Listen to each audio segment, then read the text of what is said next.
So, how you doing, David? I am doing great. How you doing? I can't ask for better, man. I honestly, well, yeah, I can. Couldn't we all? But no, I'm doing I great, think man. that's a given. That's awesome to hear. Do you have a great holiday? I did have a good holiday. I actually had. This is kind of strange because it doesn't normally happen, but we had two Thanksgivings this year. One on the traditional day, and then we had one the weekend prior. So yeah, I ate too much twice. I'm pretty sure we all did. It's just comes with the territory. It does. It's I call it a job hazard, right? Because it's all our jobs to celebrate, and most of us do it all too well. And family, and you got to get everyone together, and it's not always easy to get everyone together in one place. Sometimes you have to go to multiple places, and then you're eating multiple meals, and then there goes the scale. You're starting to slice ham off the side of it. I'm glad you said it and not yourself. It's close. Yes. You know you're doing Thanksgiving right when you wake up and like find a turkey leg under your arm. or a Cheeto under your moob. Or you name it like a puppy. Yeah, I know. Yeah. It's not good. Not good. Don't go there, people. Don't do it. I love this topic tonight, though, because it's near and dear to my heart. Sweet. Tell us how near and dear to your heart, David. Are you a good flyer?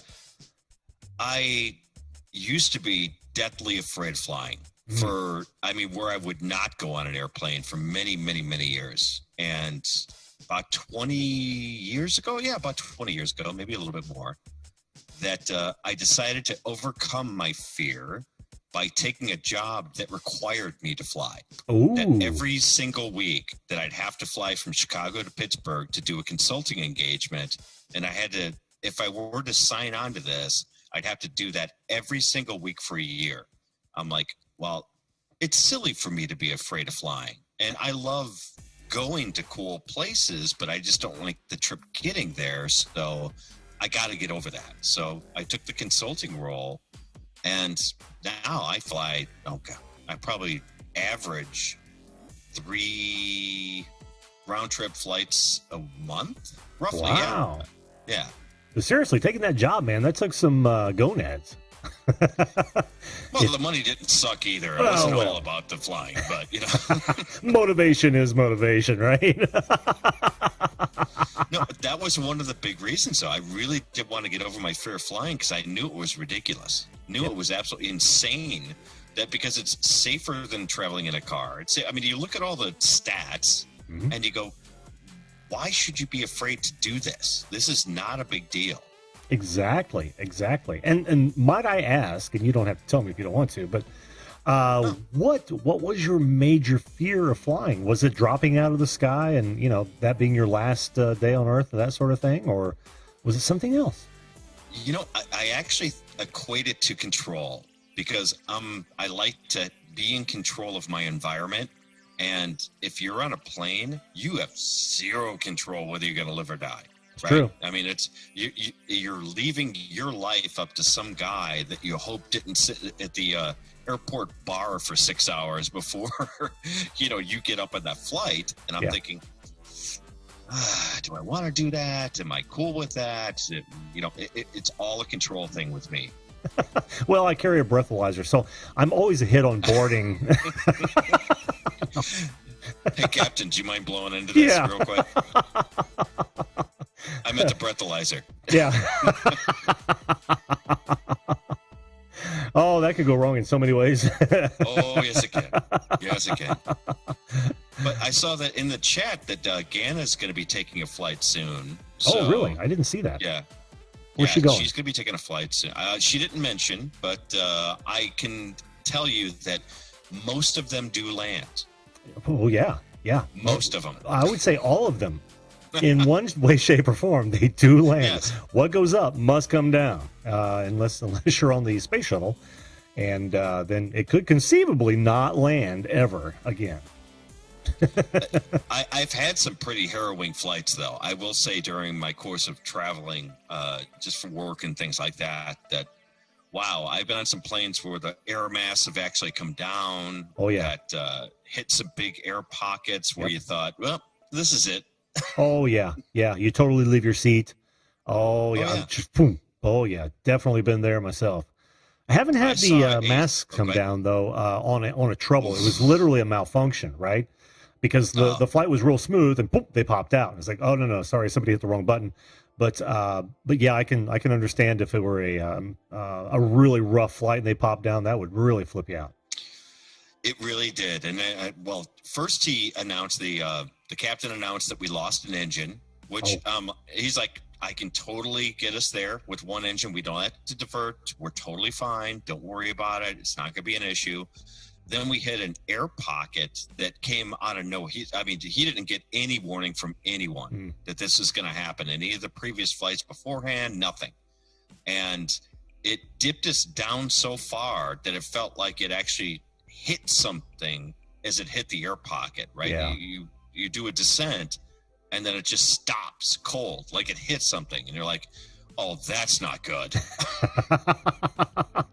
That is not good. I often wonder how those, and Jesse might know, but I often wonder how well those wings are built, because you see them flex.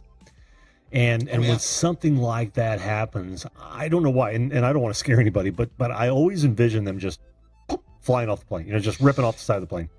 And that's something you never hear. Videos. Mm-hmm. Watch the Boeing videos. There's a ton of Boeing videos out there where they do those stress tests on them. Yeah. Where they actually bend them up as they're built or constructing different planes, and they do these stress tests on the wings.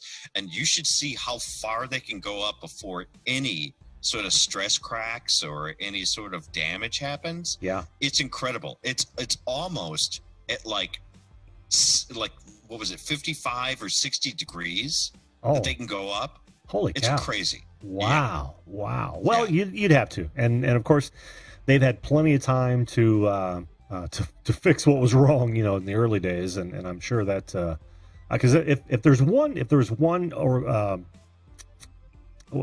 industry that is, heavily regulated because of that potential for disaster, it is the air industry. So that's remarkable. 50, 60 degrees. Wow. One of my buddies where did they get that play?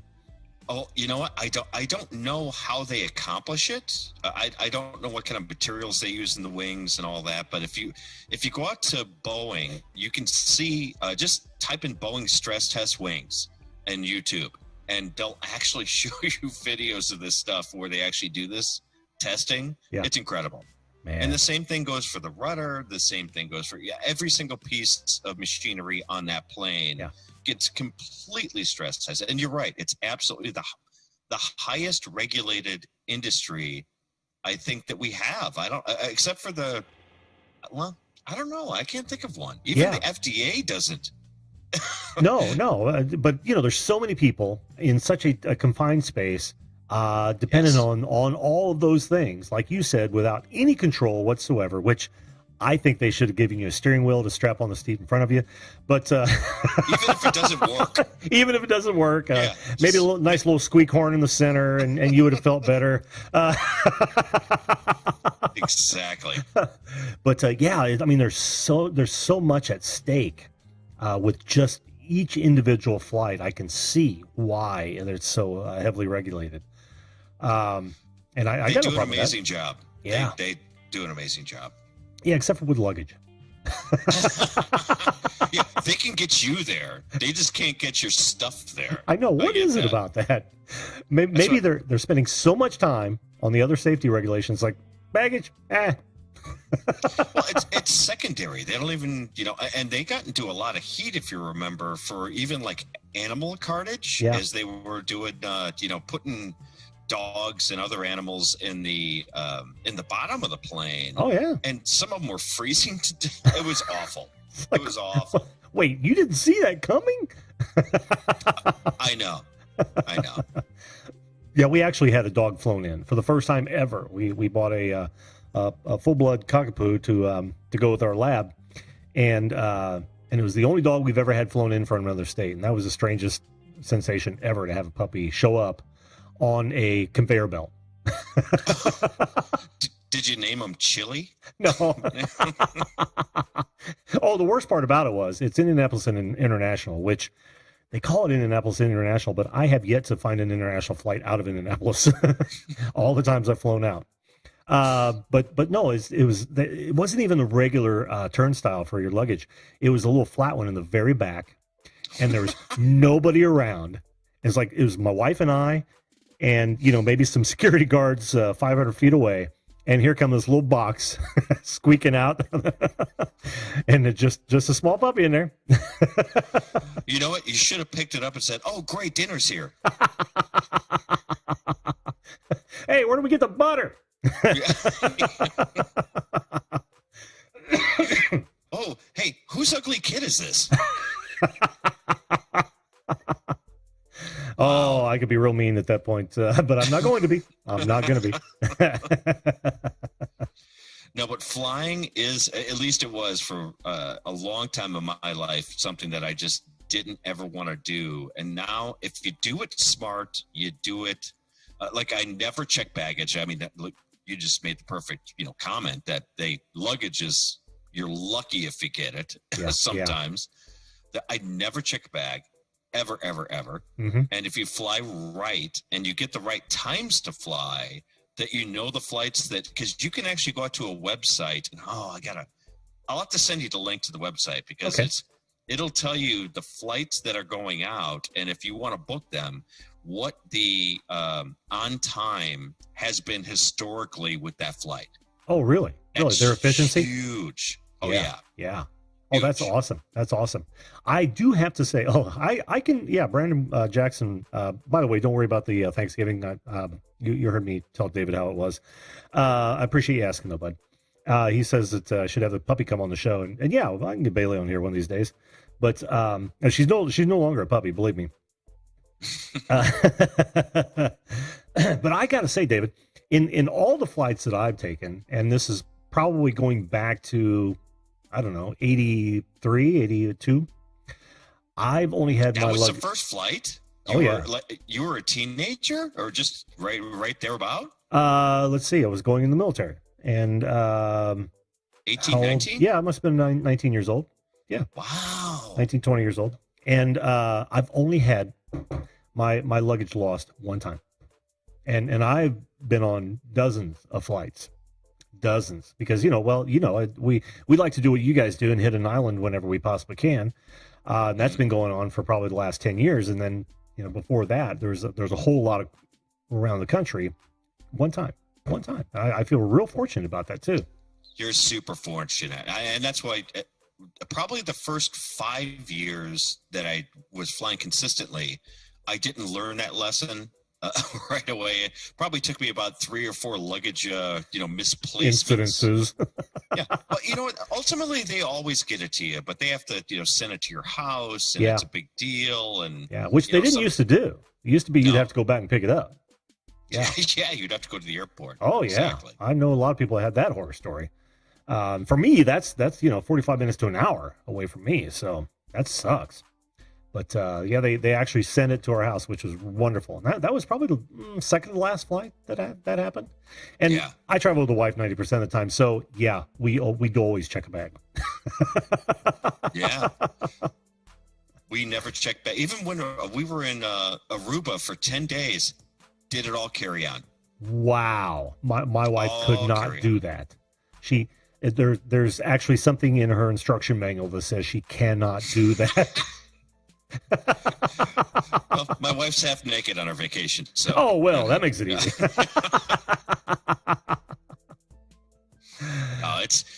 It's just you start to learn those things over time. And the other thing, and anyone that does fly with any regularity, in the sense of where even if you vacation often, that the best investment I ever made was to get a credit card that's a United credit card, because you get free passes to the United Club. Yeah. Oh, that's a big difference than being treated like cattle at the gate. Yeah, I bet. And unfortunately, most people like me only think about that when they're there. Of course. Then you think, well, I don't know when my next flight is, so maybe I'll put it off. And then you put it off, and then you find yourself at the airport again. It's like, Well, that's the beauty of it, though, with the credit card. If you get the United card, and it's just a regular credit card, Yeah. there's no like annual fee or anything like that. You get 4 free passes to the United Club every year. oh man, It's worth it, and plus you get double the miles yeah, on it too. yeah. So if you're going to have a credit card, you might as well have one that you're going to benefit from if you travel. Yeah. Well, like I said, I'm going to think about it now, and then I'll forget about it, and then I'll find myself in an airport and go, damn it. Trust me, David. But good advice. Producer, man. Yeah, I know. I will make sure I catch that on camera. Well, David, man, I'm so glad you got over that fear to fly. And how long was that, by the way? That was 20 years ago. 20 years ago, that's right. And it probably took me the first 3 years was all white knuckling. Oh, sure. Any drugs? Well, I mean, never, no. that. Yeah. Well, before that. Yeah. Lots of those. Well, I had to qualify. I had to qualify that. No, because I'd always have to get off the flight and then get a rent-a-car. So, yeah. It's not like you can take any, even Dramamine or anything. You know, I couldn't do it. No. Just wish I hadn't drank all that cough medicine. Yeah. Points if you guys can find or name the movie that's from. It's Airplane. No. Oh no. No. You'll be surprised. Wish I didn't drink all that coffee. Oh, if I only hadn't had all that cough medicine. Now remember, I'm driving, so. And Uncle Buck. No. Ooh, but good guess. All right, I'll give it to you since no one is typing in the chat. Stripes. Oh, that's right. Yeah, right before he throws the keys over the the bridge. Guys, if you hadn't seen Stripes, it's an old classic. Watch it sometime. It's hilarious. All right, Run, David. Don't walk. Run, don't walk to the theater. It's funny too because they were. I don't know if I don't even know why I'm telling the story again, but I feel like I have to. The last time I saw Stripes in the theater, they were closing down my favorite indoor theater, and this is one of those old style theaters that had like 6 or 7 seats on the outside of each row, and then of course you had the middle section, and each one of the ones on the outside of the row had an ashtray on it, and it was a rocker recliner. It's way ahead of its time. That was some time ago. Yeah. And they were closing it down, and they were like, at that point, it's like, okay, dollar theater, and you walk in there, and it's like, and they were playing Stripes. I got to go see Stripes, and yes, awesome. there was much alcohol involved as well, so it was an awesome time. I'm still smoking. It's a fact check. Army training, sir. Now, see, if we were in Italy, this would be a good hand. Yes, it would. All right, I'll stop. All right, buddy. Like I said, I'm glad you got over your fear, man. That's awesome. And thanks for sharing, dude. Oh, thanks for having me up, man. Always great to talk to you, Jim. Anytime, David. Well, have a good evening, bud, and we'll catch you next time. Be good. You too. Take care. Take care.